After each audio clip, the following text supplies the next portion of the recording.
Welcome to the Career Change Podcast, where you'll discover the frank and practical advice and resources that are already proven to work in the real world when it comes to changing careers or figuring out what business is right for you when you are a smart but likely also stuck, overwhelmed, or overthinking person in your mid-30s, your 40s, your mid-50s. I'm your host, Rikke Hansen, a career change advisor, entrepreneur, and former corporate HR professional with over 15 years experience of helping thousands of people just like you identify or create careers or businesses that are both meaningful and future-proof. Welcome home. Hey, it's Rikke here, and welcome to episode 7, where we'll talk about the fact that a lot of people, maybe even yourself included, especially if you're in your mid-30s, your mid-50s, and you might have done the same thing for years as an employee, you might right now be holding yourself back from making a big change in your career or starting your own company because you worry that you don't have enough experience or enough relevant experience to do what you really want to do next. So what I want to do in this particular episode is I want to challenge you to think about what you already have to offer in a way that's going to empower you, make you think much bigger, and also make you feel a lot more in control of your transition, rather than feeling like you're at the mercy of a bunch of gatekeepers or middlemen or job ad criteria tickers, which might be how you're feeling right now.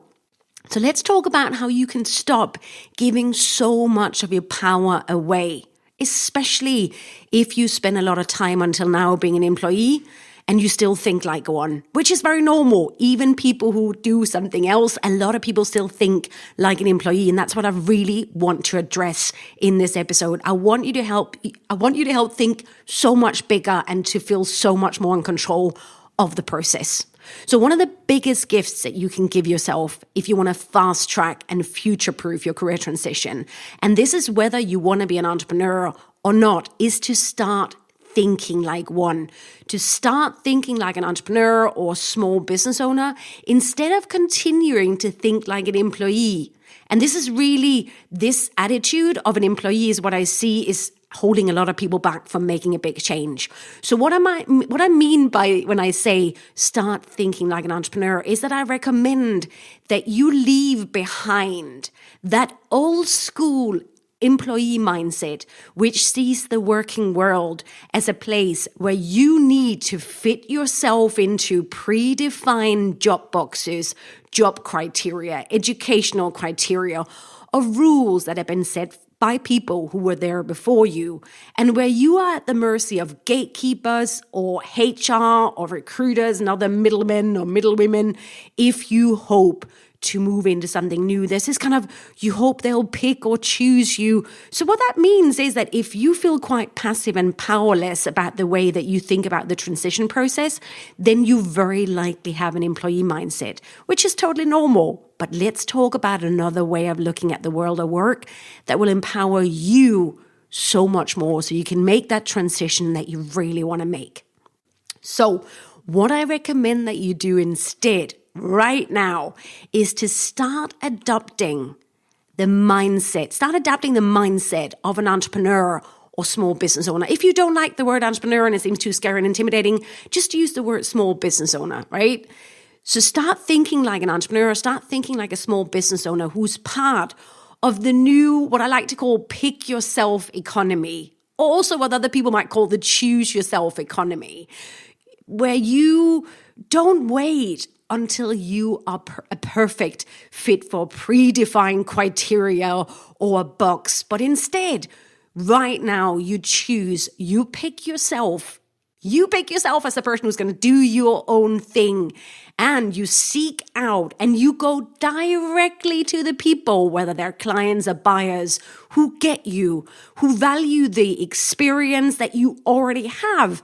So you are able to monetize directly without waiting for anyone else's permission to say or that you are qualified or that you're ready. So choose yourself, pick yourself, and then go directly to the clients you want, whether that's clients who want to buy your services, your products, or whether it's people who can hire you directly, right? Because just take a moment and think about how many fears and how much energy and time right now you might be wasting worrying about them the gatekeepers, right? Versus actually taking power back and decide you're going to do your own thing. You're going to start your own thing, and you're going to bypass all of those gatekeepers and go straight to the people that you want to sell your thing to. Right? This is really why I think, especially for people over 35 who want to change into something different, I always suggest at least considering entrepreneurship. I'm not saying that's the right thing for everyone, but increasingly owning your own thing and not having to deal with gatekeepers when you want to make a transition, it gives you so much power back. And increasingly, you do not want your identity tied to a job or another company or profession. You want to run and own the platform, at least at some stage in your career and in your life. So be open-minded. It is really interesting. I have clients from all over the world.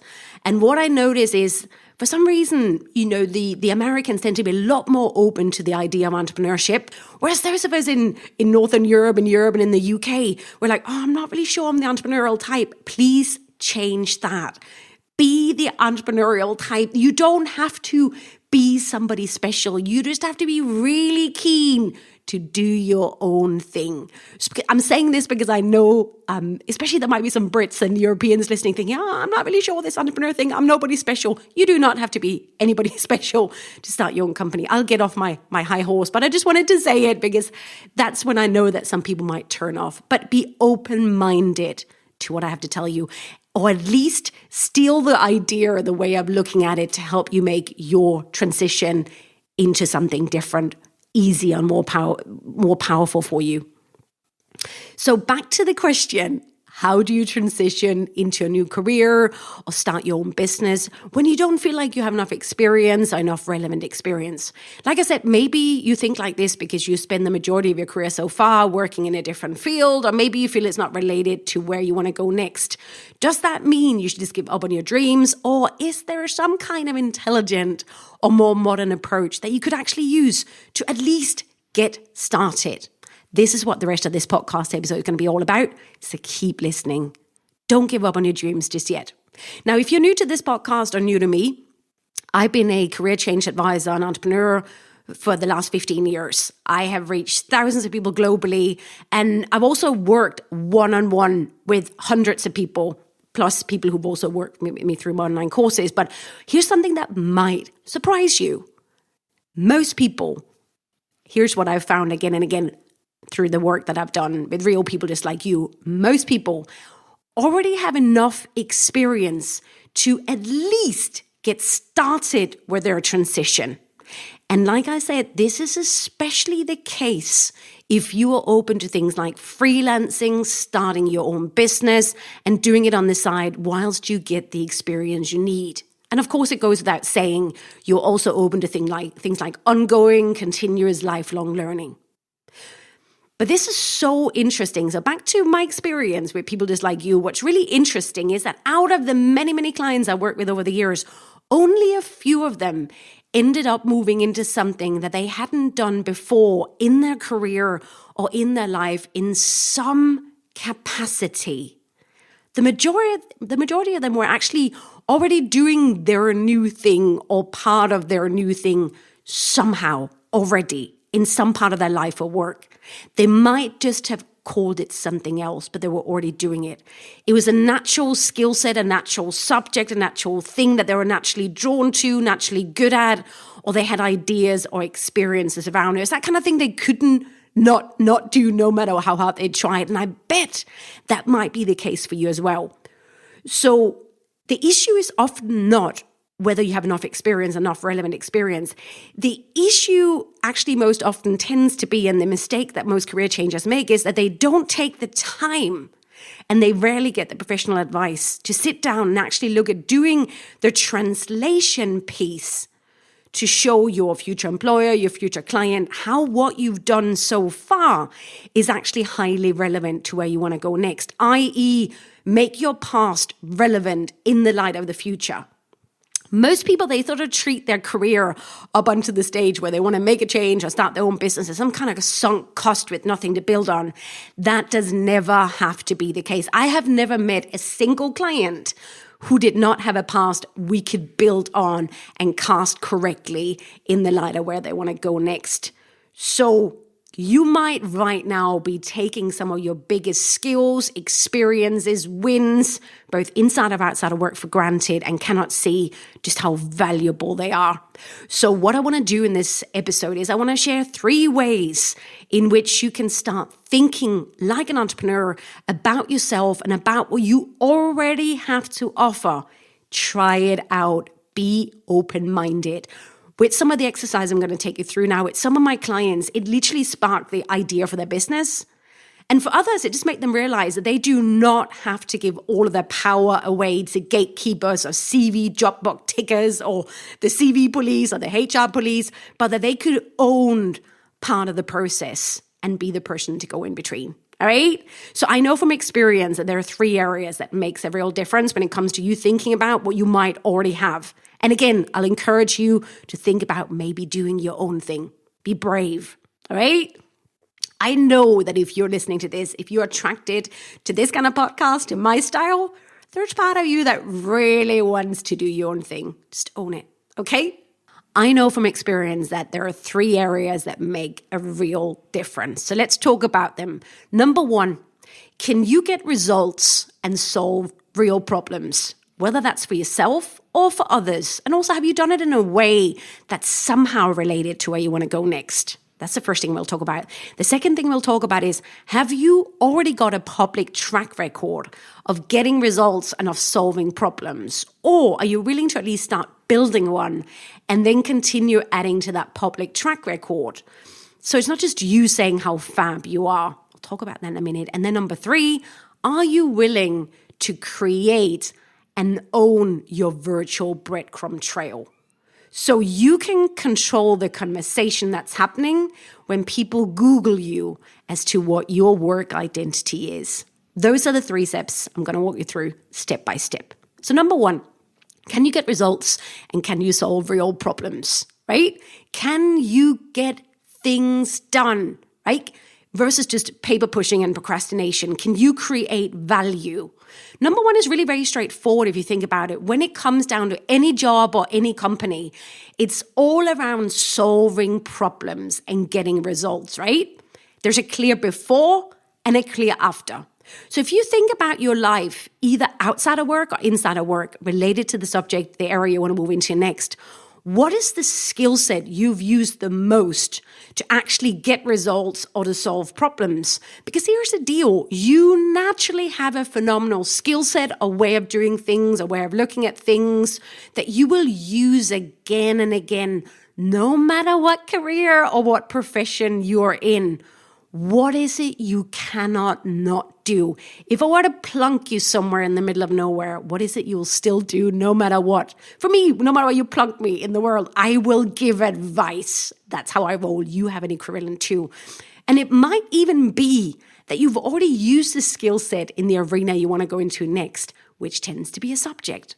And don't just focus on what you've done at work. That's the employee mindset here. Whenever I start working with clients, one of the first things they get is a career review questionnaire. And career and life review questionnaire. I'm not just only interested in what they've done at work. I also look at what they've done outside of work in their life. Everything is relevant to who you are. That's what I mean by moving away from the employee mindset. Don't just focus on what you've done at work.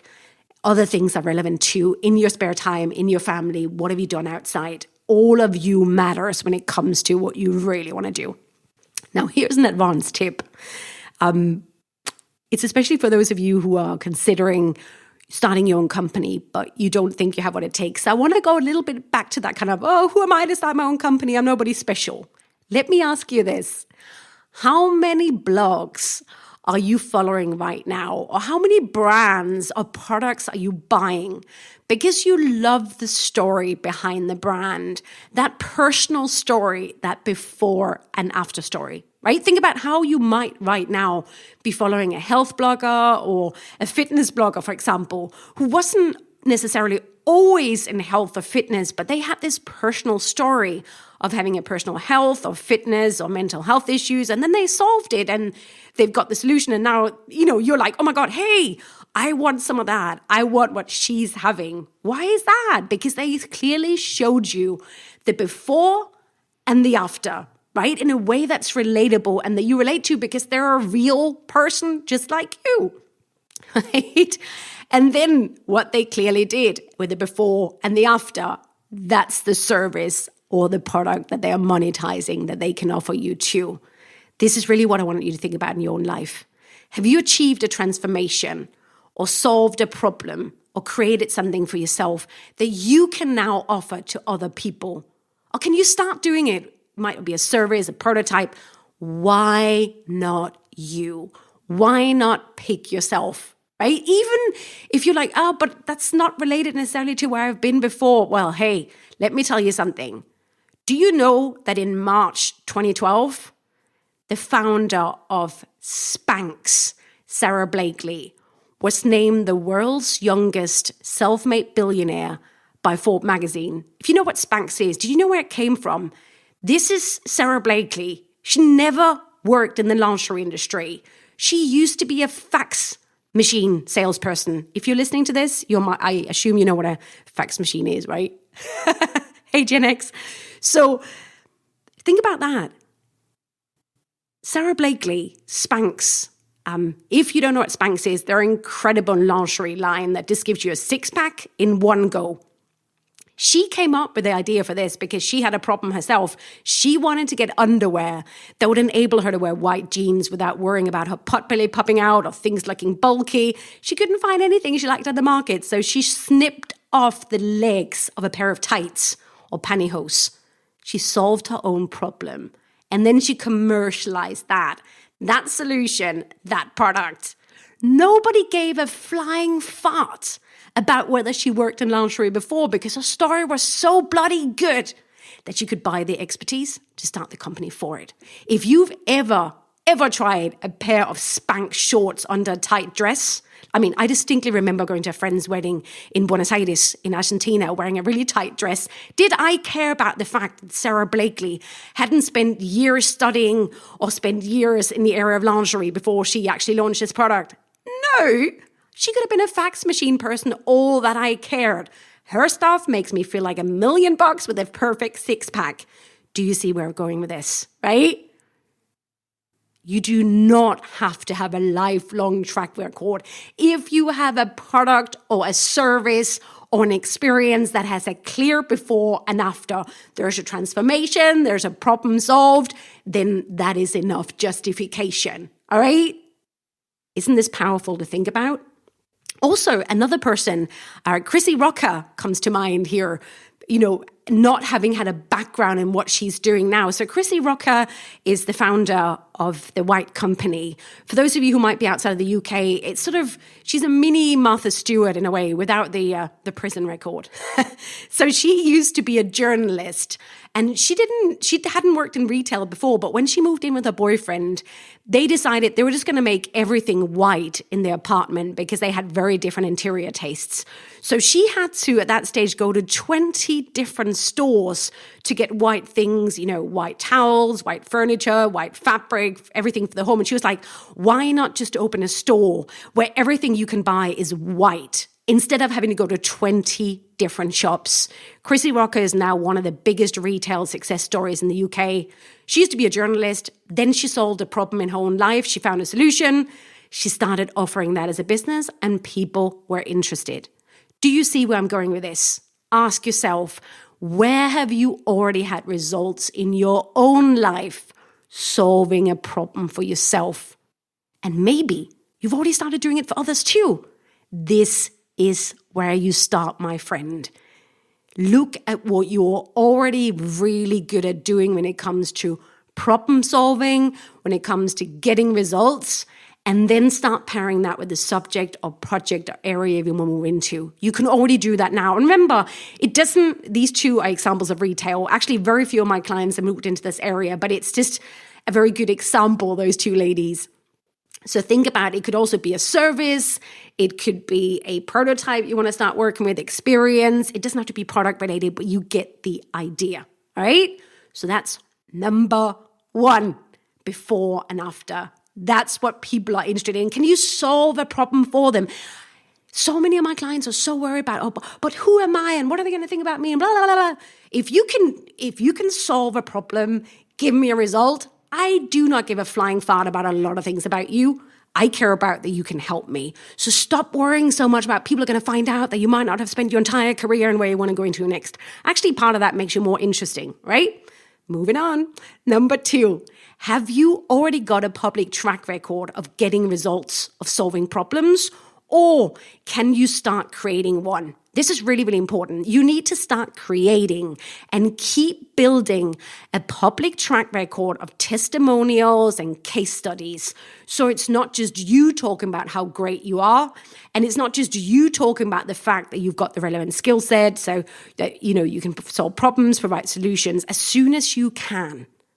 I want you to start getting guinea pigs, clients, getting contracts where you are starting doing your, in quotation marks here, new things, getting known for doing your own thing, your new thing with other people. That is so important. And getting the testimonials that the other people saying how great you are at this. So get known for doing your new thing with other people. You can absolutely do this. Generally, the majority of my clients who start their own business, who start their career change, they do it on the side while they have a full-time job. So it's absolutely possible. You just need to decide what is your key priority right now and spend your time accordingly. Even if it's something that you only do a little bit and then you add up the time over time, whether that's getting a contract, whether that's getting clients on the side to finish your product, your service, or that new expertise you want to gather and move into.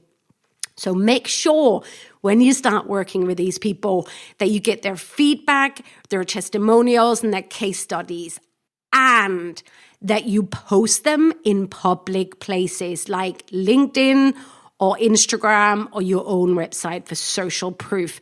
If for confidentiality reasons you're like, but I cannot do that because that will conflict with what I'm currently doing, just take a company, a brand name, and depersonalize it and set up a company and do it on behalf of that company. You don't have to be a personal brand. A lot of my clients don't want to be personal brands, and that's absolutely fine. We just start a company where it's more about the product, not you. So no worry, you got no excuse. All right, so here's the great deal. Instead of gatekeepers and box tickers and middlemen and middlewomen, go straight to the people who want your thing. Whether that's the product or the service, make them have the experience. Get them to endorse it. You own the platform, you own the product, you own the process. Become known for doing your new thing with other people and then post the public proof of experience. That's something that no matter what area you want to get into, or whether you want to start your own company or change careers, you want to keep building this over time.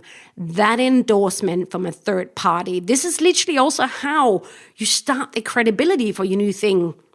So one of my clients over the last year, Julia, she's an amazing woman who had a really successful career in technology in the city, very much with, she worked for a tech startup, but she also had a massive burnout.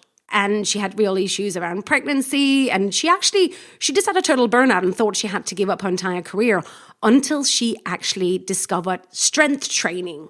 Now, a lot of women are really afraid of strength training because they think they're going to bulk up. But she realized that if you didn't spend too much time doing it and the very distinct exercise you did, then not only did you feel stronger physically, and it gave you a lot more energy, but it also really bumped up your confidence in your career, in your business massively.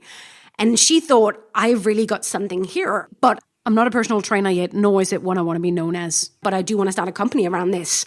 So we worked on actually designing this business for her, designing a corporate program where she's not actually the person doing the personal training because that's not where her strengths are. And that's something you can easily hire out, but where she designs because that's where her expertise is, the very specific program that's both a matter of mindset, of strength training, and everything she's learned being a high-flying corporate woman and still having a career and a home life and confidence, and then teaching that to people throughout a 12-week program. This was the early stages. And I was like, you got to get people going through this, both to get the real proof of concept and to experience yourself doing it. And in the process, get phenomenal before and after case studies and honest and testimonials, so you can get that up on your site, on LinkedIn and everywhere. And there you go. That is your business. It is you being known for doing your thing with other people in public. I cannot tell you. Like, first of all, Julia is incredibly gifted. She really knows her stuff. She consulted with some of the best in the field in terms of strength training, nutrition, psychology, and all of this. So do you see, you don't have to have everything yourself, but what people really, guess why they bought from her? Because the people she was selling this to were people who in their career right now might be going through burnout. They're ambitious, but they're worried they're going to sacrifice their health at the altar of careers. She knew that didn't have to be the case if you did the strength training, the mindset and all of that. So that's what she's selling. And why do you think they liked her? Because she has a clear before and after story. She knew exactly what they were going through. They trusted her. She had that experience, but she came over on the other side. Bam. Also, I cannot even tell you how incredible the testimonials were that she got back halfway through the program and after the program. Imagine what that does for her business. And people are not going to, but you used to work in technology. What about this? Nah. This woman can get results. There's a clear before and after. And the fact that she didn't actually spend the last 20 years as a personal trainer does not work against her. Actually, the fact that she spent the last, 10 years or 15 years doing something completely different is actually part of the attraction because she's chosen the right clientele. So do you see how all of this can actually work? Plus, I also made sure there's massive online components, and no matter what was happening in the world, her business is still growing. That's what I love, designing these unique businesses for my clients. But do you see, you don't have to do this alone. Let your clients, let the public help you. I know this is a case for a lot of us. We're not really good at selling ourselves. You do not have to sell yourself. You get those testimonials, those clients, make them help you do the heavy lifting. Become known for doing your new thing with other people and then post that public proof of experience. We'll talk about where. So number 3, are you willing to create a virtual breadcrumb trail? Okay. What I mean by this is, if right now I were to Google you, what is the professional identity that comes up for you? It might be your CV, your LinkedIn profile that you probably haven't updated to reflect where you want to go next. It might just be a review that brand marks you or, fire marks you as to what you've done until now. That is really what I want you to focus on changing. And here's the deal. Platforms are your friends. So LinkedIn, Instagram, all of those big platforms, you're like, I really don't want to go there, but they are your friend. They have SEO. They will show up. So you want to make sure you optimize those things with your new thing, with your new identity, okay? This is so, so important. Here's what I always say to my clients. Remember, how you present yourself should not be a rehash of the past with the language that your employer or your industry chose for you.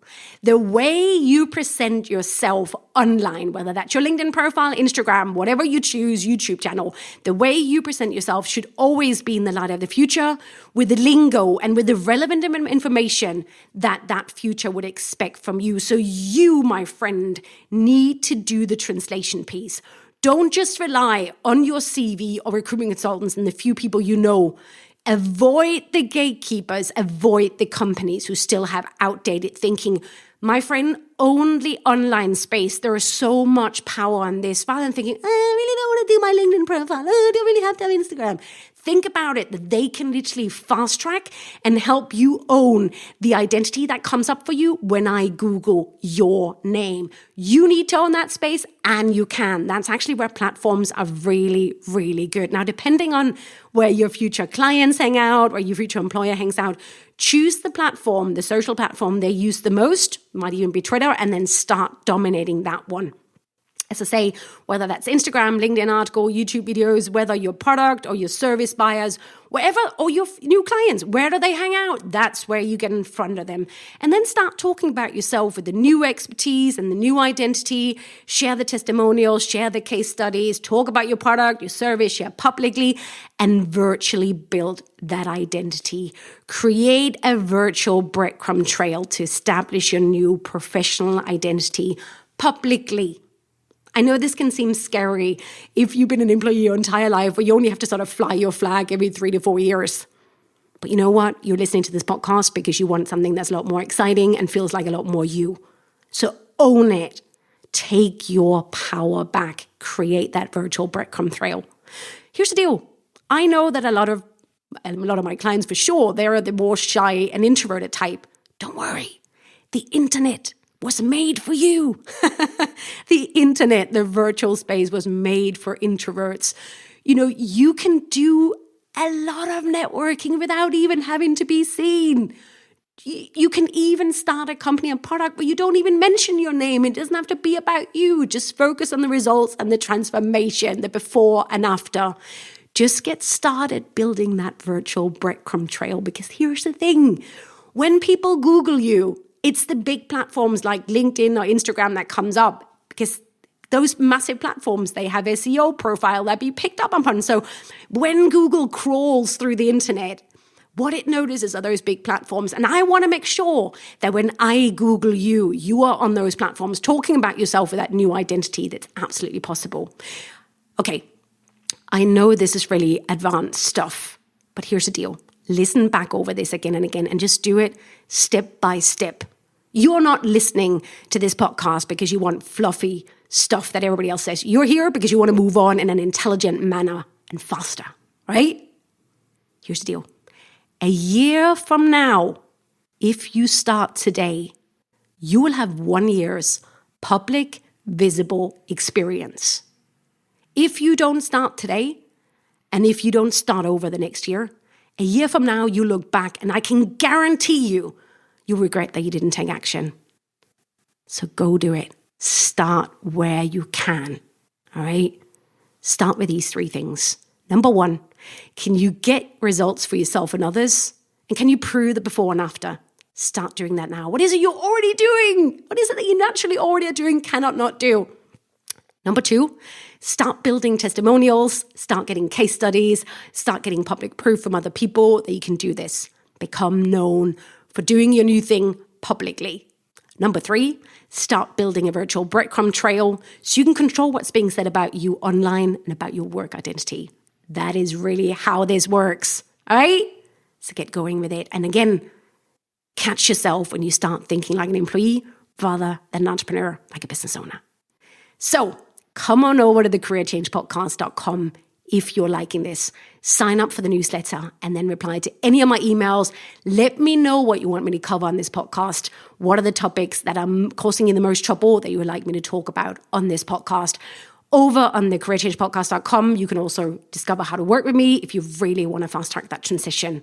But know this, you can absolutely get started now. You already have what it takes to at least get started. If not, go get it using the examples I used you here. All right, I'll see you over at thecareerchangepodcast.com. Welcome home.